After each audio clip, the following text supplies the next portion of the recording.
Hello friends, இரும்பு சத்து அதிகம் உள்ள ட்ரெடிஷ்னல் ஸ்நாக்ஸ் எள்ளு உருண்டை எப்படி பண்ணுறதுன்னு பார்க்கலாம்.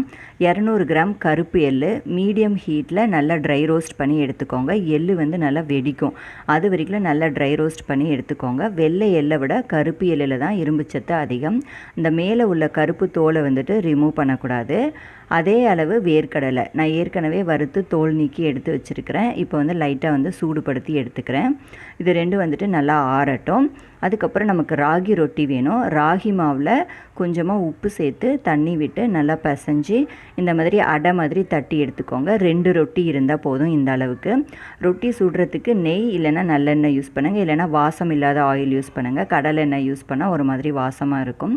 இது மாதிரி ரொட்டி மாதிரியும் சுடலாம், இல்லைனா ஆவியில் கொழுக்கட்டை மாதிரியும் சுட்டு எடுத்துக்கலாம். அதுக்கப்புறம் பனவெல்லமும் அதே அளவு 200 கிராம் எடுத்துருக்கிறேன். அதை நல்லா பொடிச்சிட்டு தண்ணி கம்மியாக சேர்த்துக்கோங்க. 1/4 டம்ளர் அளவு தண்ணி சேர்த்து நல்லா உருக்குனதுக்கப்புறமா வடிகட்டி எடுத்துக்கோங்க. இதில் டஸ்ட் இருக்கும். கொஞ்சம் பாகு திக்காக இருக்கிற மாதிரி பார்த்துக்கோங்க. கொஞ்சம் தண்ணியாக போயிடுச்சு அப்படின்னா வடிகட்டினதுக்கு அப்புறமா கொஞ்சம் நேரம் கொதிக்க விட்டு திக்காக்கி வச்சுக்கோங்க.